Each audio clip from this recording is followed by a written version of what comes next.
पुरानी दुकान थी जो बरसों से बंद थी। खिड़कियां खाक आलूद थी, पैनट छलक रहा था और दरवाजा उम्र के साथ फट रहा था। मकामी बच्चों को हमेशा दूर रहने के लिए कहा जाता था, लेकिन उनके तजस्सुस ने उनसे खूब फायदा उठाया।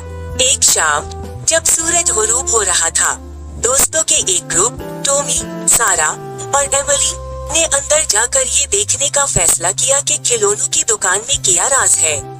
अंदर कदम रखते ही वो ये देखकर हैरान रह गई कि शेल्फ अभी तक खिलौनों से भरी पड़ी थी, जैसे किसी के साथ खेलने का इंतजार हो। पहले तो सब कुछ नॉर्मल लग रहा था, लेकिन जैसे जैसे रात हुई खिलौने हलने लगे। सबसे पहले ये सिर्फ छोटी चीजें थी। गुड़िया की आंखें झपकती है, खिलौना कारें खुद से घूमती है। लेकिन जल्द ही खिलौने जिंदगी में आने लगे, चलने फिरने और हकीकी लोगों की तरह बात करने लगे।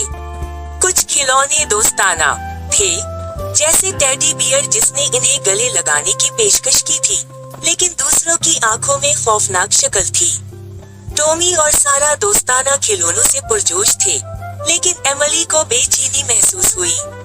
इसने देखा कि वो स्टोर में जितना गहराई में जाते हैं, खिलौने इतने ही खतरनाक होते जाते हैं। अचानक एक जैक इन दी बॉक्स एक जोरदार कहकहे के साथ खिला और अंदर की एक बार की मासूम मसखरा शख्सियत ने एक बुरी मुस्कुराहट के साथ उनका पीछा करना शुरू किया। वो खिलौने जो कभी बहुत दावत देने वाले लगते थे, अब उनका रास्ता रोक रहे थे, हंसते और तने दे रहे थे जब वो भागने की कोशिश कर रहे थे।